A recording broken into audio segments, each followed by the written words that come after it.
Mas os que estão dizendo, alguns, inclusive eruditos adventistas, estão defendendo aqui pertinho, na Universidade de La Sierra, estão defendendo não só o matrimônio entre iguais, mas também a agenda do movimento daqueles. E os professores estão defendendo a teoria da evolução. Se a irmã White estivesse viva hoje, eu vou falar disso amanhã. Ela diria aos pais o que disse naquela época: pais, retirem os seus filhos de nossas escolas em Bellow Creek. Nossa única proteção, meus irmãos e irmãs, contra todas essas ideias que estão penetrando na igreja, é obedecer à palavra de Deus, e para obedecê-la temos que lê-la, estudá-la e conhecê-la. Há tanta ignorância na palavra na igreja adventista hoje em dia. A televisão absorve nosso tempo, nosso trabalho. Há tantas distrações, não temos mais tempo de estudar com profundidade a palavra. Não somos capazes de dizer, está escrito, porque não sabemos onde está escrito. E pior que isso, não podemos dizer, está escrito, porque nem sequer nós sabemos se está escrito. E como vamos nos proteger contra os enganos de Satanás se nós não conhecemos a palavra de Deus e não temos assimilado em nosso ser? Vocês creem que Satanás pode usar a música para perverter? A irmã White diz que sim. Escutem bem o que falamos nessa manhã. Mas esse movimento, One Project, ele vem vinculado com bandas de rock na igreja adventista. É um problema crescente na igreja adventista. E prestem atenção, a serva do Senhor nos advertiu que o que passou no ano 1900, na Campal de Indiana, eu tenho um sermão de 2 horas sobre a Campal de Indiana, em DVD. E o próximo artigo do nosso jornal, que está em inglês, é sobre a Campal de Indiana. E ela diz que pouco antes da Porta da Graça fechar, na igreja adventista, em reuniões da nossa igreja, haveria dança, vai haver tambores e haverá gritaria. Mas hoje em dia, sabe o que eles dizem? O One Project? Ah, não, mas isso é da cultura lá na época da irmã White. Isso se aplica lá, não a nós aqui hoje. Tudo que a irmã White disse, eles convertem em cultural de sua época. Ela era puritana. A norma de conduta que ela apresenta, isso era para as pessoas lá da época dela. Mas hoje, não, hoje nós sabemos mais.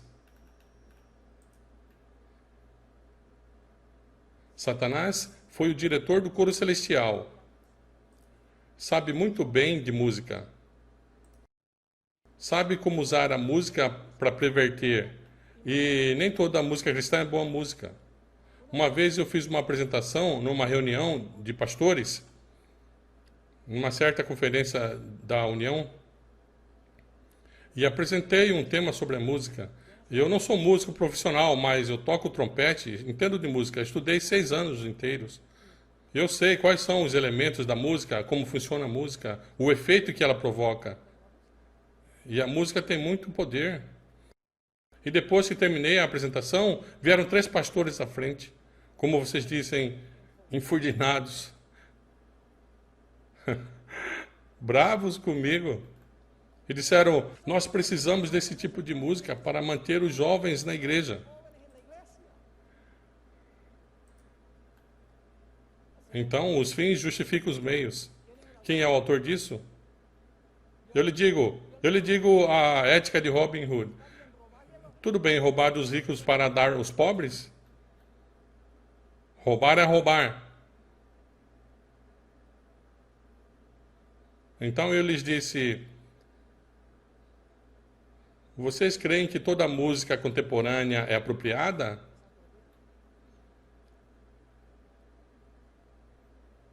Disse um dos pastores rapidamente, ele disse: não. Eu lhe disse: então, que critério você usa para saber se é apropriado ou não? Houve um largo silêncio e me disse: não sei. E os 3 saíram. Não é preferível para nós escolher a boa música que Deus tem criado para os seus? Até tínhamos hinários com 527 hinos, agora temos 614. E se um dia cantamos uns 10%, isso é muito. A maioria nem conhecemos e são bonitos. Ora, eu não sou dos que dizem só o hinário adventista, porque há muitos hinos que têm sido compostos contemporaneamente que são bons para a igreja. Mas tem que ter a boa qualidade de música, não só a letra, mas a música. Tem que ser apropriada para a igreja. Não devemos seguir o que dita nossos sentidos, nossas emoções. Hoje em dia, muitos escolhem obedecer palavras de homens ou de mulher, em vez de obedecer o que Deus disse. Permita-me ler umas 2 ou 3 citações. Um dos graves problemas, meus irmãos e irmãs, que temos na igreja é com os que dizem ser eruditos, os super instruídos. Creem que sabem mais do que os laicos que se encontram nos bancos da igreja. Então dizem, como eu estudei, eu sei grego e hebreu. Não, eu não tenho nada contra estudar grego e hebreu, estudar a Bíblia profundamente, e escrever livros, não tenho nada contra isso. Mas há o perigo de que, enquanto mais conhecemos, mais arrogantes chegamos a ser e pensamos que nós somos super instruídos e os que não estudaram são ignorantes. Pois sabem vocês, meus irmãos e irmãs, que nenhum dos pioneiros adventistas era PhD. E, no entanto, elaboraram o corpo de doutrinas da nossa igreja só na Bíblia, poderosamente. Hoje em dia tem usado muitos eruditos da igreja adventista para atrapalhar a igreja. E pode ser que eu agora me meti num problema por dizer isso. Mas é a verdade.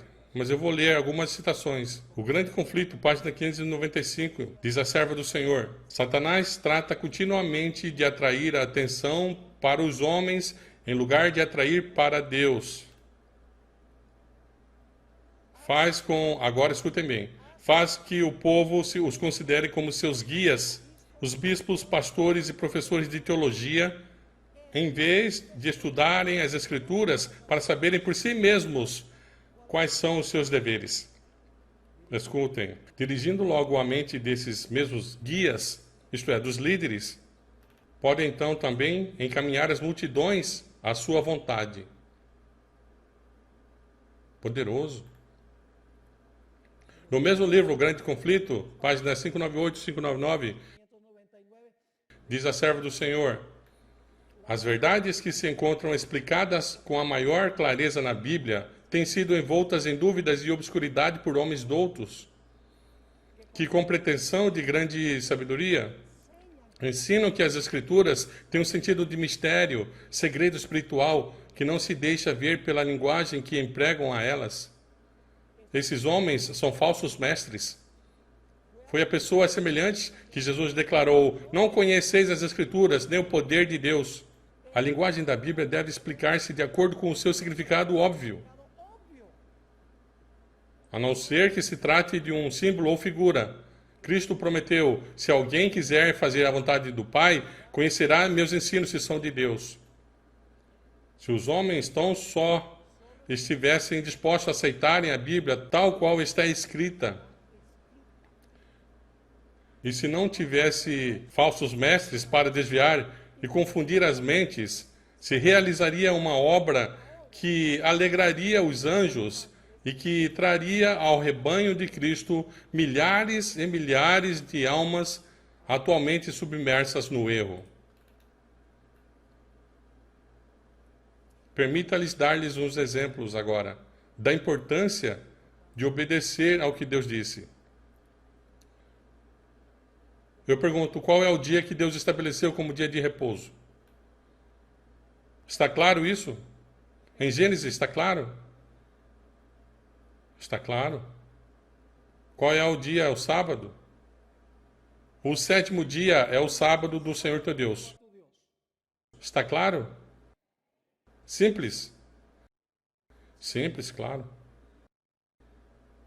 O que dizem os doutos?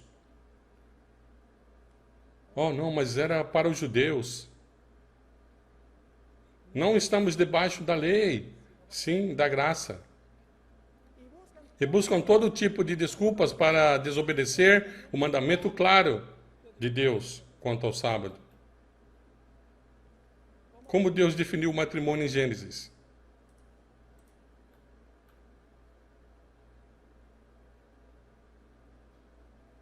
Homem e homem os criou. Mulher e mulher os criou. A Bíblia diz que Deus criou homem e mulher, varão e varoa, e estabeleceu o matrimônio entre eles. Mas os que estão dizendo, alguns, inclusive eruditos adventistas, estão defendendo aqui pertinho, na Universidade de La Sierra, estão defendendo não só o matrimônio entre iguais, mas também a agenda do movimento daqueles. E os professores estão defendendo a teoria da evolução. Se a irmã White estivesse viva hoje, eu vou falar disso amanhã, ela diria aos pais o que disse naquela época: pais, retirem os seus filhos de nossas escolas em Bellow Creek.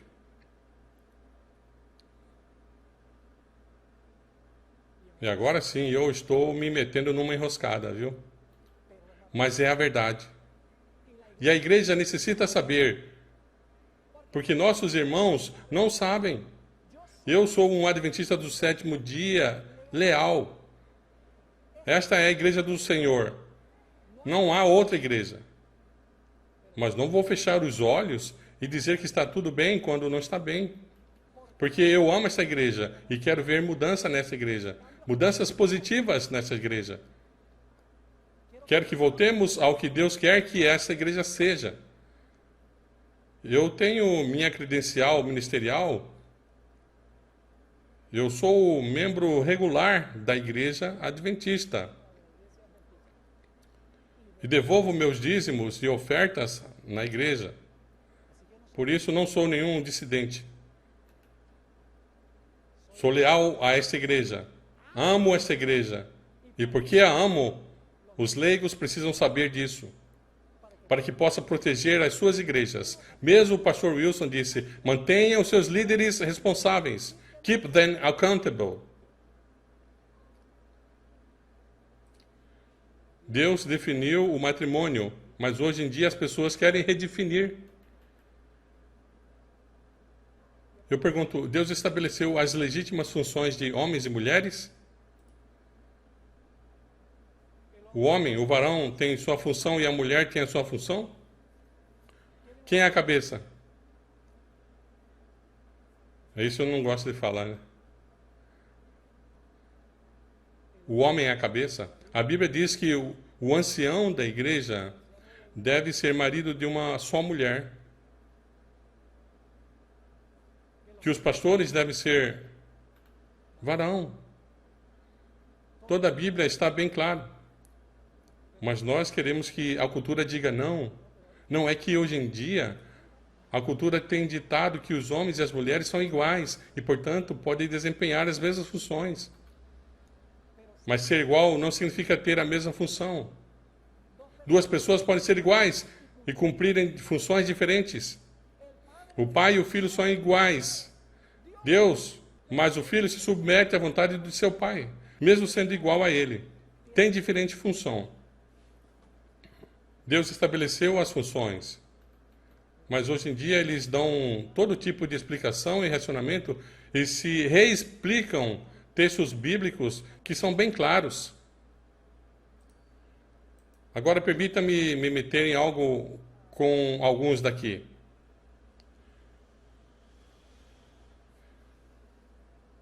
Que tipo de dieta Deus estabeleceu no Éden?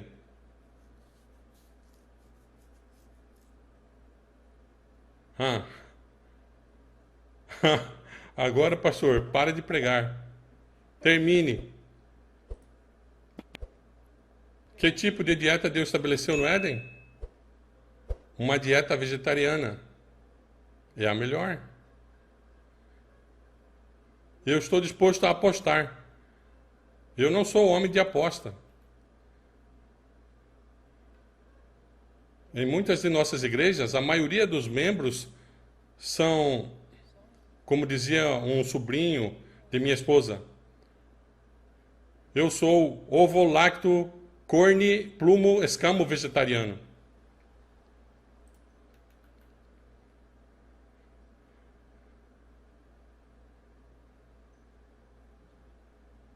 Irmãos e irmãs, quem nos diga que devemos fazer?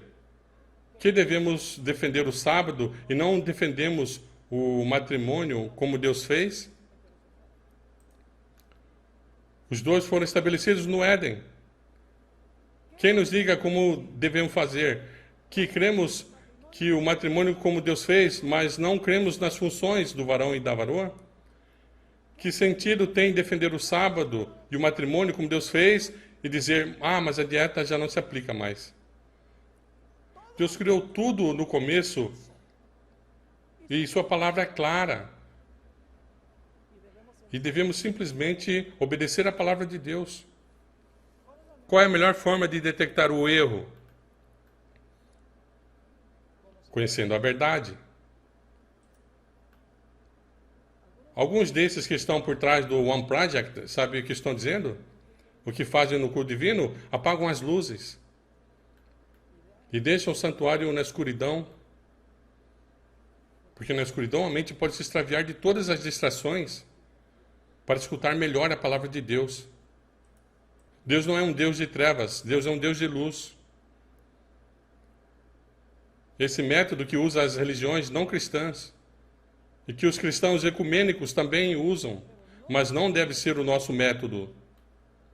Os labirintos, muitos estilos de oração que querem deixar a igreja dentro do paganismo e está entrando na igreja adventista. Para terminar, leio essa citação. Prestem atenção. O último grande engano logo aparecerá a nós. O anticristo vai efetuar diante da nossa vista obras maravilhosas. A falsificação se assemelhará tanto à realidade que será impossível distinguir sem o auxílio das Santas Escrituras. Elas são as que devem testificar a favor ou contra toda declaração de todo milagre. E agora a última citação, muito bem conhecida, página 595, do Grande Conflito. Mas Deus terá na terra um povo que susterá a Bíblia e a Bíblia só, como pedra de toque de todas as doutrinas e base de todas as reformas.